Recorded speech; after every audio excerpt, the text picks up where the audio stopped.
কেমন আছো? তোমার পোষা বেড়াল খুচু সে কেমন আছে? সে রাত্রে কার পাশে শোয়ে? দুপুরে যেন আলী সাহেবদের বাগানে না যায়। মা, ঝিঙে মাচায় ফুল এসছে। তুলিকে আমার দূরের শাড়িটা পরতে বলো, আঁচলের ফেসোটা যেন সেলাই করে নেয়। তুলিকে কত মেরেছি, আর কোনোদিন মারব না। আমি ভালো আছি, আমার জন্য চিন্তা করো না। মা, মা, তোমাদের চালে নতুন খড় দিয়েছ। এবার বৃষ্টি হয়েছে খুব। তরফদার বাবুদের পুকুরটা কি ভেসে গেছে? কালু বুলুরা মাছ পেয়েছে কিছু? একবার মেঘের ডাক শুনে কই মাছ উঠে এসেছিল ডাঙায়। আমি আম গাছতলায় 2টো কই মাছ ধরেছিলাম। তোমার মনে আছে মা? মনে আছে আলী সাহেবদের বাগানে সেই নারকেল চুরি করে আনিনি, মাটিতে পড়েছিল, কেউ দেখেনি। নারকেল বড়ার সেই স্বাদ এখনো মুখে লেগে আছে। আলী সাহেবের ভাই নিজান আমাকে খুব আদর করত।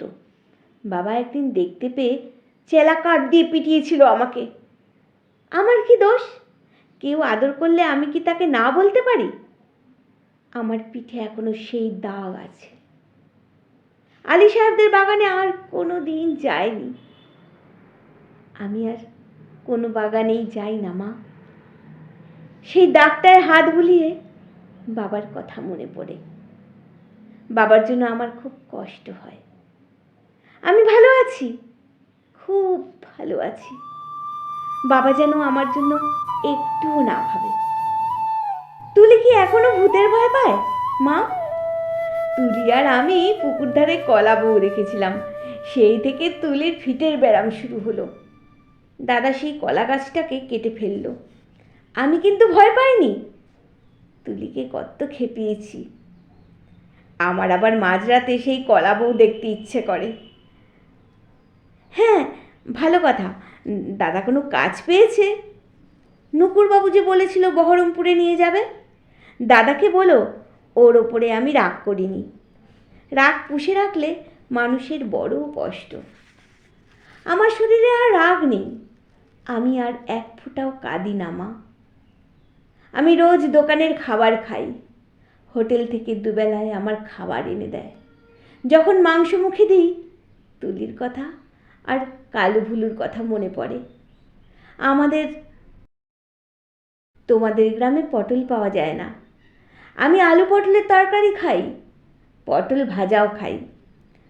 হোটেলে কিন্তু কখনো শাক রান্না হয় না।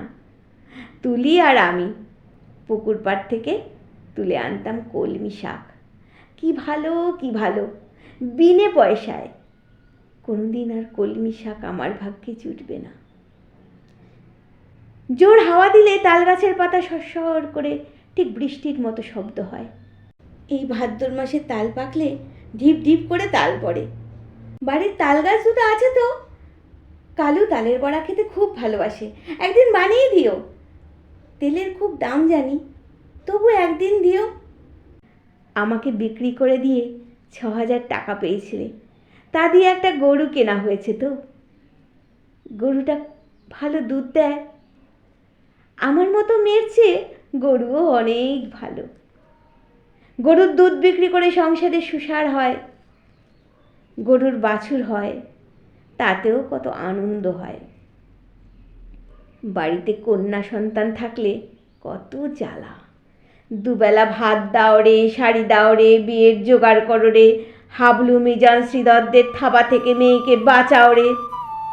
আমি কি বুঝি না? সব বুঝি, সব বুঝি। কেন আমায় বিক্রি করে দিলে তাও বুঝি। সেজন্যই তো আমার কোনো রাগ নেই, অভিমান নেই। আমি তো ভালোই আছি, খেয়ে পড়ে আছি। তোমরা ওই টাকায় বাড়িঘর সারিয়ে নিও ঠিকঠাক। কালু ভুলুকে স্কুল পাঠিও, তুলিকে ব্রোজেন ডাক্তারের ওষুধ খাইও। তুমি একটা শাড়ি কিনো, বাবার জন্য একটা ধুতি, দাদার একটা ঘড়ির শখ। তা কি ওই টাকায় কুলোবে? আমি কিছু টাকা জমিয়েছি, সোনার দুল গড়িয়েছি। একদিন কি হলো জানো মা? আকাশে খুব মেঘ জমেছিল।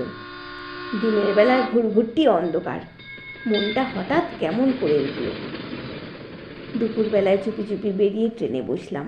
স্টেশনে নেমে দেখি একটা মাত্র সাইকেল রিক্সা।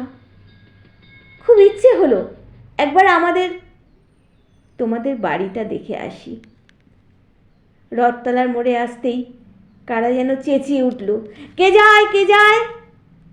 দেখি যে হাবলু সিদ্ধার্থদের সঙ্গে তাস খেলছে দাদা। আমাকে বলল, হারামজাদি, কেন ফিরে এসেছিস? আমি ভয় পেয়ে বললাম, ফিরে আসিনি গো, ফিরে আসিনি, থাকতেও আসিনি, একবার শুধু দেখতে এসছি। হাবলু বলল, এটা একটা বেবুশ্যে মাগি। কি করে জানলো বলো তো? তা কি আমার গায়ে লেখা আছে? আরেকটা ছেলে, চিনি না, বলল, ছি ছি ছি, গায়ের বদনাম। হাবলু রিক্সাওয়ালাকে চোখ রাঙিয়ে বলল, ফিরে যা। আমি বললাম, দাদা, দাদা, আমি মায়ের জন্য কটা টাকা এনেছি, আর তুলির জন্য। দাদা টেনে এক চড় বসালো গালে। আমাকে বিক্রির টাকা হকের টাকা, আর আমার রোজগারের টাকা নোংরা টাকা।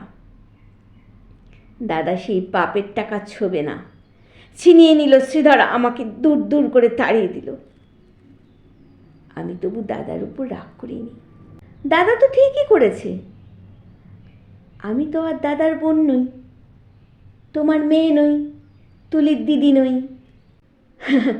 আমার টাকা নিলে তোমাদের সংসারের অকল্যাণ হবে। না না, আমি চাই তোমরা সবাই ভালো থাকো। গরুটা ভালো থাকুক, তাল গাছ দুটো ভালো থাকুক, পুকুরে মাছ হোক, খেতে ধান হোক, ঝিঙে মাচায় ফুল ফুটুক। আর কোনো দিন ওই গ্রাম অপবিত্র করতে যাব না। আমি খাট বিছানায় শুই, নীল রঙের মশারি, দোরগোড়ায় পাপোশ আছে, দেয়ালে মা দুর্গার ছবি, আলমারি ভর্তি কাচের গেলাস, বন বন করে পাকা ঘরে সাবান মেখে রোজ চান করি। এখানকার কুকুরগুলো সারা রাত ঘেউ ঘেউ করে। তাহলেই বুঝছো কেমন আরামে আছি আমি। আমি আর তোমার মেয়ে নেই, তবু তুমি আমার মা। তোমার আরও ছেলে মেয়ে আছে, আমি আর মা পাবো কোথায়? সেজন্যই তোমাকে চিঠি লিখছি মা। তোমার কাছে একটা খুব অনুরোধ আছে, তুলিকে একটু যত্ন করো। ও বেচারি বড়ই দুর্বল। যতই অভাব হোক, তবু তুলিকে তোমার পায়ে পড়ি মা।